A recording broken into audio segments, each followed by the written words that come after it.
Olá, pessoal, boa tarde. Estamos aqui em mais um Malheiros Debatem, hoje com a presença ilustre, que nos honra muito, do Dr. Danilo Manzano Barioni. Dr. Danilo, que é juiz titular da primeira vara da Fazenda Pública da capital, juiz assessor da presidência da seção de Direito Público no biênio 2018-2019 e no atual biênio 2020-2021. Ele que é especialista em Direito Público, Direito Processual Civil, ambos pela Escola Paulista de Magistratura. Doutor Danilo, uma boa tarde. Sempre nos honra, muito nos honra a vossa presença aqui. Lembrando que em nossa banca de entrevistadores estão o Dr. Rodrigo Malheiros, o Dr. Renato Malheiros e o Dr. Igor Terraz Pinto, que em substituição do Dr. Renato Malheiros, Dr. Igor, que é coordenador do curso de Direito da Unify, também membro da Comissão de Ensino Jurídico de São Paulo e presidente presidente regional aqui em Presidente Prudente da Comissão de Direitos e Prerrogativas. Doutor Danilo, boa tarde. Eu gostaria de começar essa entrevista sabendo do senhor propriamente entrando nesse tema de garantias constitucionais do limite entre a crítica e a ofensa. Essa atualidade, essas notícias atuais em relação às fake news, a gente sabe que o judiciário tem tido uma grande número de processos que tratam desse tema. Eu gostaria que o senhor discorresse um pouco em relação a essas garantias e esse limite entre o que é a censura e o que não é a censura e também o que é considerado essa fake news. Muito obrigado novamente pela presença. Boa tarde, doutor Hélio. Boa tarde, doutor Igor, doutor Fernando, doutor Rodrigo. É um prazer grande estar com vocês aqui hoje. Doutor Hélio, que conheço desde o meu colegial. A ideia dessa entrevista, inclusive, veio de um grupo do WhatsApp em que estamos tentando organizar uma comemoração de 25 anos de formado do terceiro colegial do Objetivo de Adamantina. Doutor Igor, conheço desde molequinho, há muitos e muitos e muitos anos. Então, o doutor Fernando e o doutor Rodrigo não conheço pessoalmente, mas de qualquer forma é um prazer estar com vocês aqui. E para falar de um tema que realmente é um tema que não é novo, mas é cada vez mais atual. Para a gente pegar a história mais recente, desde 1948, com a Declaração Universal dos Direitos do Homem e do Cidadão, da ONU, já se assegura a liberdade de pensamento, liberdade de expressão, liberdade de opinião e, sobretudo, exteriorização desse pensamento. Se assegura mais que isso, se assegura, como corolário desses direitos, o direito à informação. E, então, em que pese, desde há muito, isso seja previsto e assegurado em normas, o tempo faz com que a dinamicidade das relações sociais torne as questões que cercam esse tipo de direito e, sobretudo, os limites que variam de tempos em tempos, torna uma questão cada vez mais atual. No Brasil, a gente tem esse direito assegurado no artigo 5º da Constituição da República, incisos 4º e 10º, e nesses mesmos artigos, o inciso 4º e 9º, e no inciso 10º já consta na própria Constituição a limitação desses direitos. A questão é que a Constituição de 88 foi conformada após longo período em que não havia liberdade qualquer.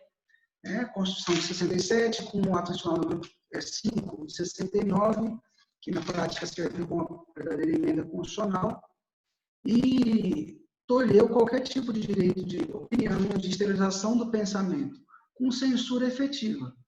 Quando, então, esses direitos são reavivados na Constituição de 88, eles o são de uma maneira, digamos assim, com alcance que não se tinha a exata dimensão de como seria interpretado. Pois bem, somando-se a isso, há um período longo de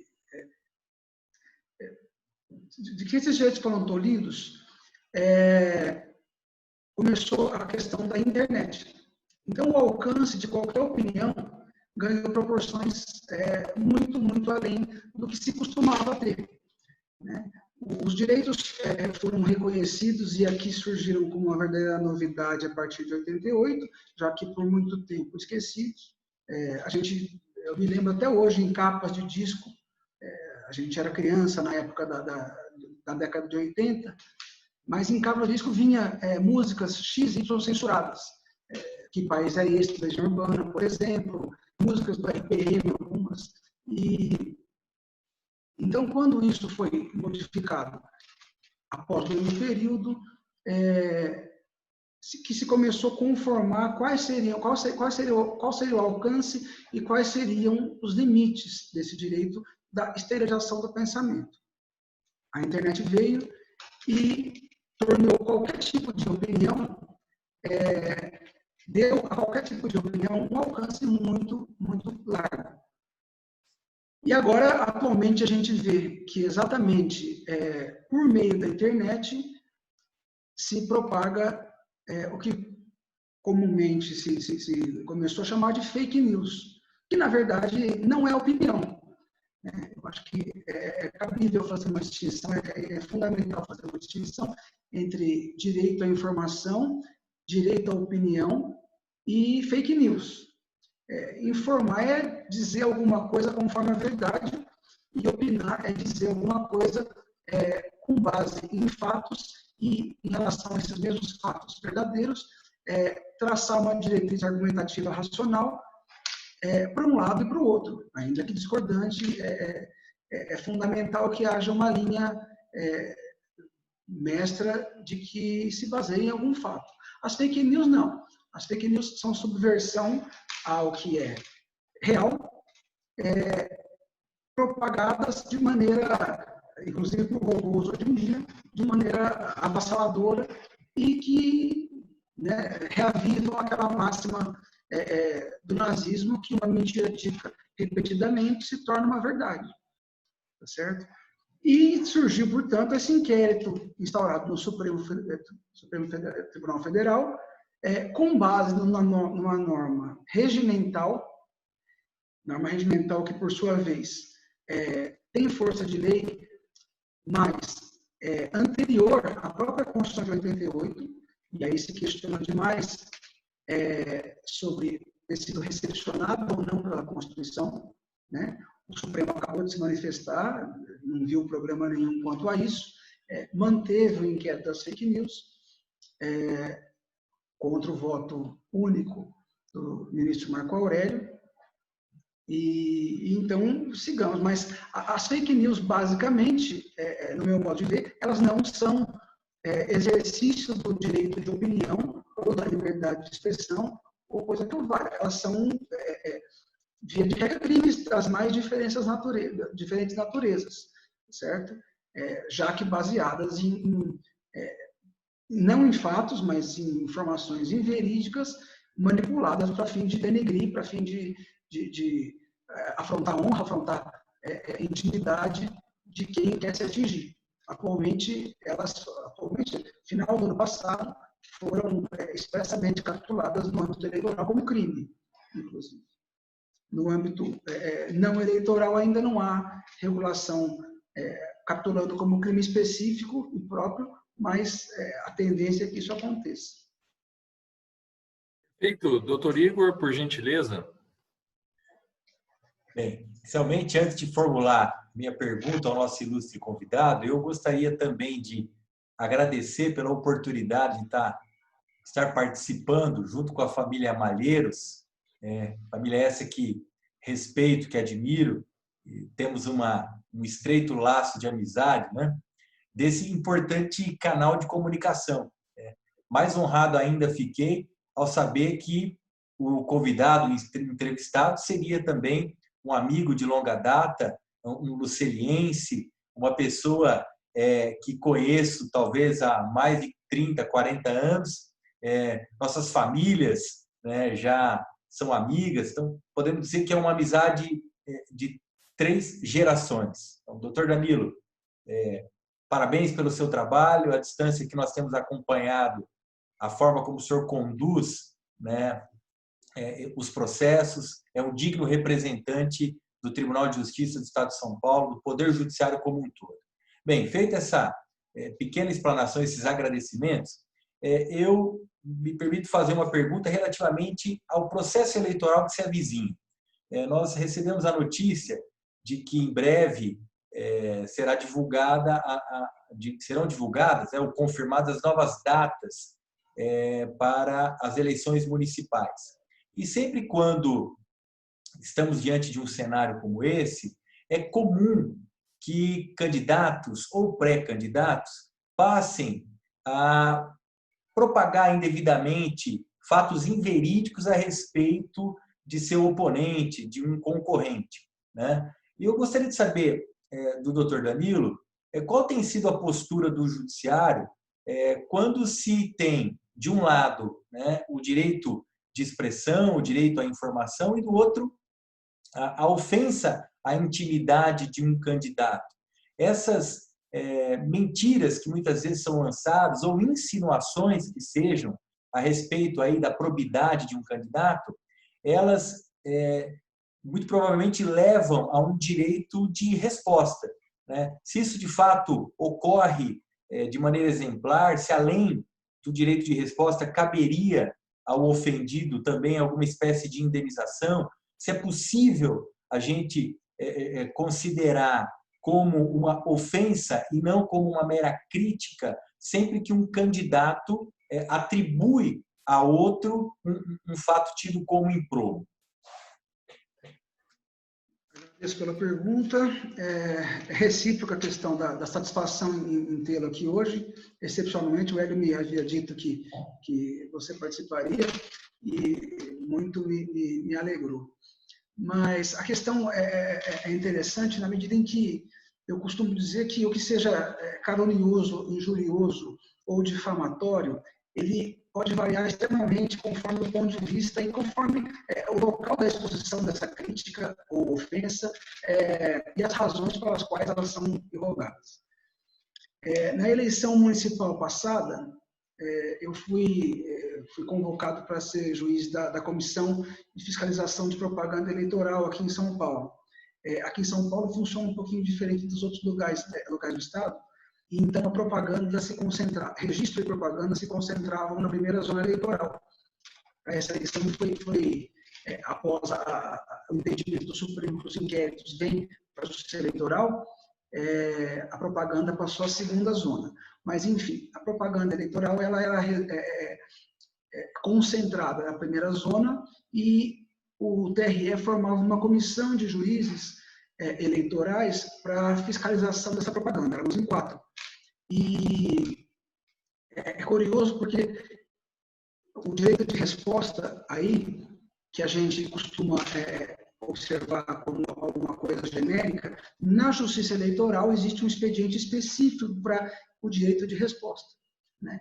E esse direito de resposta é assegurado, é contundente, inclusive porque com ele você consegue eliminar, em alguns casos, severamente o direito de propaganda eleitoral de outro candidato, coisa que vale.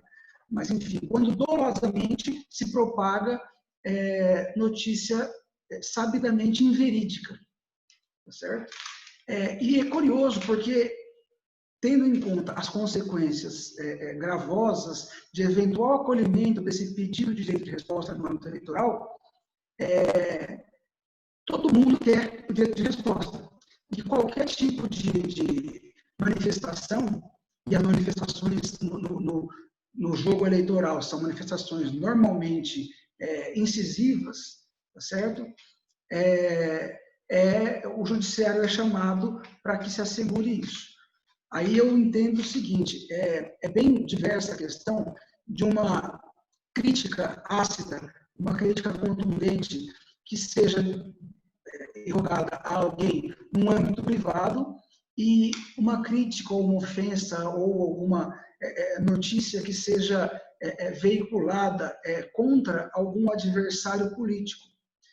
Pessoas que se expõem a uma candidatura política, que se expõem a angariar votos e se expõem a uma campanha, elas se sujeitam, sim, o nível de intimidade, o nível de exposição delas é diverso do nível de exposição de um cidadão qualquer, um cidadão que guarda ali a sua vida privada sem qualquer exposição pública. Então, o que se tem observado é que, no âmbito de campanhas eleitorais, o debate público do embate eleitoral, se admite um espectro um pouco mais largo para a questão de críticas, para a questão de levantamento de fatos e de eventuais desvios ao longo da vida dos candidatos adversários e coisa que o vale. Então, assim, acho que se deve ter com muito cuidado e a tolerância para se considerar criminosamente ofensivo ou se assegurar esse direito de resposta que, na verdade, é um direito de resposta técnico, não com consequências graves na própria campanha eleitoral, se deve ter um pouco mais de cautela nisso, no âmbito eleitoral. Mas sim, uma vez que isso que haja extrapolamento, como eu disse, a crítica não se confunde com ofensa gratuita baseada em calúnia, injúria ou difamação. São coisas diferentes. Havendo, portanto, imputação a alguém de fatos sabidamente inverídicos, há que se ter muito rigor, porque o prejuízo é ainda maior, exatamente por conta pode existir uma campanha eleitoral, inclusive. Pode haver consequências no âmbito eleitoral relativas ao direito de resposta, tecnicamente falando, e também no âmbito civil e criminal, no aspecto da injúria, que no caso é qualificada por ser irrogada no âmbito eleitoral, e indenização civil, sem dúvida nenhuma. Acho que sim. Perfeito, doutor Rodrigo, por gentileza. Doutor Danilo, é um prazer novamente tê-lo aqui conosco. Agradeço a generosa presença. Realmente é um trabalho muito bonito, muito valoroso que o senhor tem feito aí junto ao Tribunal de Justiça. E uma das questões que me vem agora, vendo a explanação do doutor, é na questão dessas fake news ou dessas notícias inverídicas estarem sendo disseminadas por representantes do parlamento ou representantes do executivo, né? Às vezes a gente pode falar de robôs ou falar de apoiadores ou dizer que essas notícias podem estar sendo disseminadas por cidadãos alheios aos cargos de comando, mas o que a gente tem visto, inclusive na apuração do inquérito que o doutor comentou do Supremo Tribunal Federal, é que nós chegamos a membros do parlamento, ora Assembleia Legislativa aqui em São Paulo, ou na Câmara dos Deputados em Brasília, ou mesmo em cargos do Poder Executivo, esbarrando inclusive no Presidente da República, né? Eu até comentei outro dia, quando entrevistamos o Dr. Caio Augusto, presidente da OAB, que nós estamos inclusive num momento de tempestade perfeita aqui no Brasil, né? Temos pandemia, temos crise social, crise financeira, crise política, crise institucional, um momento realmente delicado e precisamos de atuação importante da Ordem dos Advogados, do Tribunal de Justiça, das pessoas que podem influenciar positivamente. Como fica, doutor, nesse caso, né? Quando essas fake news têm origens ou são disseminadas por membros representativos do poder, e muitos dizem o seguinte: mas ele tem o poder constituído, ele foi eleito democraticamente, ele tem 50 milhões de votos, ele teve 200 mil votos, no caso de um deputado, então isso eu ouvi, né, de alguns dizendo: então eu posso dizer o que eu quiser, né? O meu limite é amplo porque eu estou respaldado, entre aspas, aí, por essa delegação de poder que vem do povo, né? E é isso até em algum momento descrito ali na imunidade parlamentar, que o deputado ou o governante não pode ser ademoestado enquanto exercício da função. Como é que o doutor encara essa situação? Quer dizer, a fake news sendo propagada por esses representantes que estão dentro dos poderes constituídos, e se isso de alguma forma pode ser blindado por conta dessa representação ou da tão propalada imunidade parlamentar. E muito obrigado novamente pela presença aqui com a gente, doutor. É um prazer conhecê-lo, ainda não pessoalmente, mas conhecê-lo aqui pelo vídeo. Muito obrigado. Danilo, antes que você responda, deixa eu só emendar um pouquinho também a pergunta aí do Rodrigo, em relação também ao que tem se noticiado, que eles estão utilizando verbas partidárias, inclusive, para financiar esses grupos aí, esses grupos de ataques virtuais aí. Então, eu gostaria de também de emendar essa pergunta do Rodrigo nesse sentido também.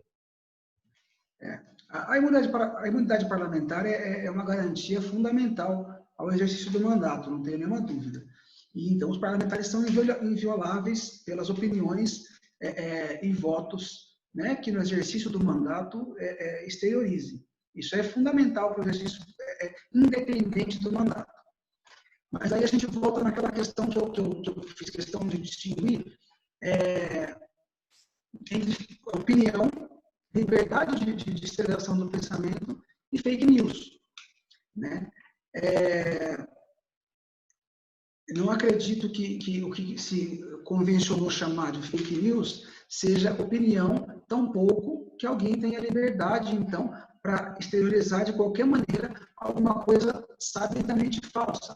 E aí a gente não entra o sabidamente falso, a gente pode até fazer uma adaptação do chamado dolo eventual, aquilo que deveria se saber falso. Então, também não sair tendo em conta o alcance que as redes sociais, a internet hoje permite para qualquer encaminhamento, para qualquer repercussão e reverberação de qualquer tipo de notícia que se deve suspeitar falsa, inclusive, não podemos confundir com a opinião, né?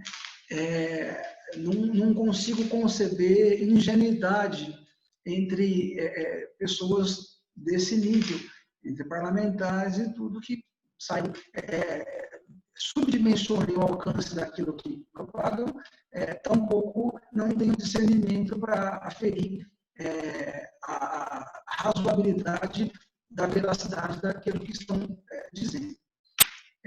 Então, não consigo conceber que a propagação de fake news, assim entendida, notícias ou alguma coisa baseada em algo sabidamente inverídico, um agravamento absurdo, se a gente levar em conta que se comprovado que financiado o impulsionamento dessa divulgação por verba partidária, que não se presta a isso, na verdade, né? Eu não acredito que esse tipo de coisa esteja cobertado pela imunidade parlamentar. Acho que é coisa diversa, né? Porque distingo e imagino não se tratar de opinião, de liberdade, daquilo que está inserido na liberdade de opinião. Ninguém tem direito, ninguém tem liberdade para disseminar calúnias, injúrias, difamações, e esse contorno é dado pela própria Constituição. Não é uma interpretação qualquer. A Constituição limita expressamente no artigo 5º, inciso 10. Por gentileza, doutor Fernando.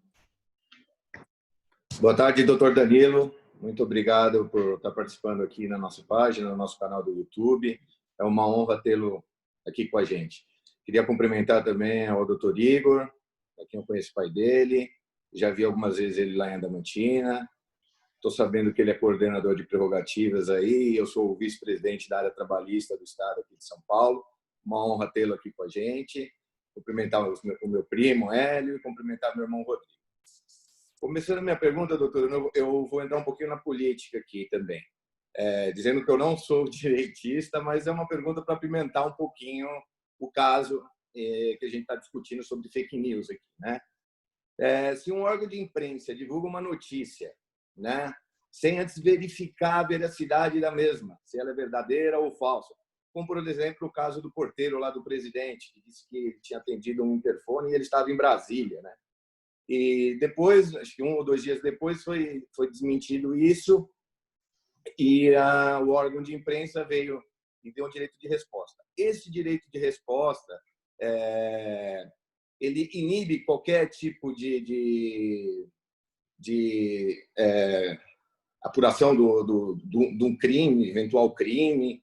E quem que julgaria, doutor, para saber se aquela informação é fake news ou é apenas uma opinião?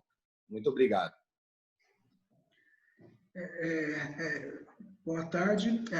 É interessante a questão na medida em que o que eu disse no começo, de que o tema é, embora não novo, sempre atual, porque o que faz, o que possibilita esse contorno do que seja, de fato, o limite da liberdade de expressão, opinião e informação, onde a gente inclui a liberdade de imprensa, é a casuística. E a gente, a todo momento, se depara em processos, em noticiários, com essa questão da limitação.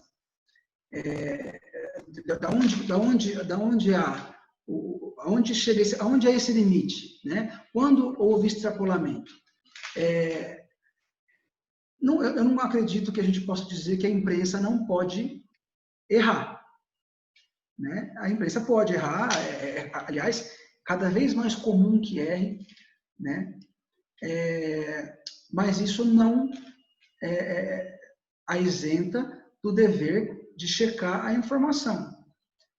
Veículos de comunicação com alcance, hoje em dia, muito grande, não digo nem ilimitado, porque hoje em dia tem páginas de YouTube, páginas de Instagram, de Facebook, que tem um alcance muito maior do que o Jornal Nacional, por exemplo. Mas continua inegável o alcance que o Jornal Nacional tem, né? Que um jornal de uma televisão de grande audiência tenha, qualquer que seja. Então, sim, independentemente do direito de resposta, do espaço para que seja retificada essa informação, se demonstrado que o que houve foi desleixo na apuração daquela notícia e a veiculação se deu de forma que não guardou o que é necessário para o que se chama o bom jornalismo, o jornalismo fincado em posturas de averiguação rigorosa, é possível a responsabilização civil e, eventualmente, criminal, sem dúvida nenhuma. Eu tive um caso há alguns anos já faz até algum tempo que eu não estou em vara civil, mas foi em vara civil isso ainda. O parricídio feito pela Suzane Richthofen estava completando 10 anos. E a Rede Record queria exibir uma reportagem sobre isso.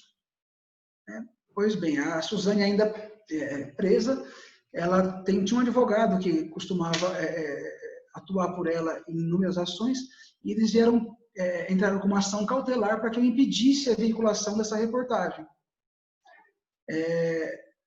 Claro, indeferir a liminar, depois foi rejeitada, a reportagem foi exibida, direito de informação, ela se baseava no direito ao esquecimento, coisa que, segundo a decisão do Supremo, sequer chegávamos perto disso, eram 10 anos da época do homicídio.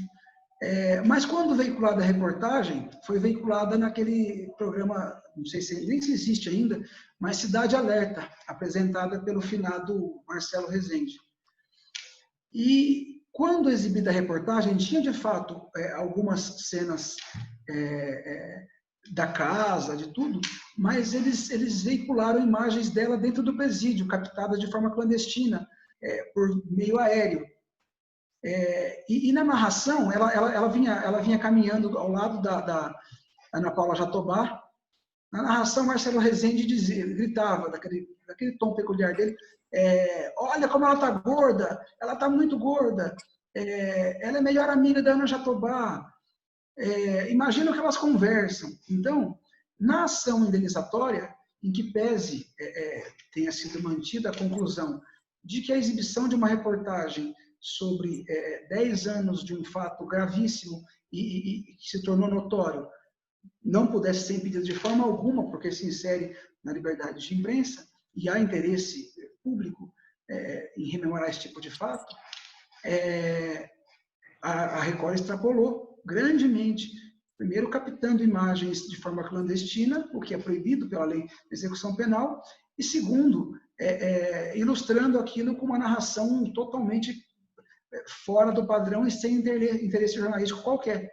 Em vez de informar, deformando aquilo que deveria ser o mote da reportagem. E aí assegurar a indenização. Então, eu acho que a liberdade de imprensa não é excludente da obrigação de verificação ou rigor técnico jornalístico, de maneira que, sim, é possível a responsabilização, sem dúvida, caso verificada o descuido, o desleixo nesse tipo de verificação. Tá, só para terminar, e quem que vai ficar a cargo de verificar se é uma fake news ou se é a liberdade de expressão, ou será que só vão ser condenados as pessoas que compartilharem informações falsas sem checarem? Quem que vai verificar isso aí, doutora? Eu sei que é uma coisa nova, mas... Não, essas coisas só são vamos lá, o implicado em uma notícia tida por inverídica tomará ele as providências necessárias a afirmar ou a processar a empresa de jornalismo para que ali seja apurado, né? O que rigorosamente foi feito para se aquilo de fato é inverídico, se houve rigorosa preocupação em se apurar antes da veiculação esse tipo de informação ou não, e aí sim contornar, vejo atualmente dentro de um processo, né? Somente essa possibilidade. Okay, obrigado. Agora, pode haver situação preventiva, né? Em que pese proibida a censura prévia, tá certo? É possível que se constate antes da veiculação determinada notícia, matéria, seja escrita, seja televisiva, seja por meio de rede social, que ali vai se veicular questão falsa. Isso demonstrado, é possível tutela inibitória para que sequer venha a ocorrer esse dano. Né? E seria só o ofendido ou alguma outra pessoa? Me parece, em regra, só o ofendido. O que ocorre eventualmente, o ofendido não é uma pessoa única, certo? Pode ser um grupo de pessoas, uma coletividade, e aí a gente vai entrar no âmbito de tutela coletiva, de tutela de órgãos representativos, e aí é possível. Mas, em princípio, se ofendido, pegando aqui um exemplo de ofendido único, só o ofendido. Perfeito. Doutor Danilo, eu também gostaria de saber o seguinte, se alguém também tiver mais perguntas aí, por gentileza, pode fazer. Eu queria saber o seguinte, comentários em redes sociais. Hoje a gente vê que a internet desculpa até a expressão, mas é basicamente isso, o território livre da ignorância. Eu tenho até uma ojeriza de falar isso, mas de fato Às vezes as pessoas não têm coragem de falar um bom dia, uma boa tarde, de se expressar perante umas com as outras, de cobrar os políticos ou de cobrar quem quer que seja, né? Mas tem coragem de chegar ali atrás das redes sociais, atrás do Facebook ou de outras redes sociais e desferir várias ofensas que extrapolam, inclusive, o limite da crítica. Então, eu me lembro até aqui, falando de um filme em que, antigamente, nós somos ali desse tempo também, de Walt Disney, que tratava o Pateta, o personagem Pateta, do Senhor Volante e o Senhor Constante. O Senhor Constante era aquele sujeito bondoso, desviava de formigas, cumprimentava a todos. E quando ele entrava no carro dele, ele simplesmente se transformava. Ficava irritado, xingava as pessoas, gritava, buzinava, tentava ali cometer várias sandices.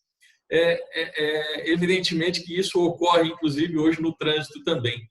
Mas, por essa analogia da pessoa ficar atrás da máquina, né, isso parece que dá um poder a mais a ela.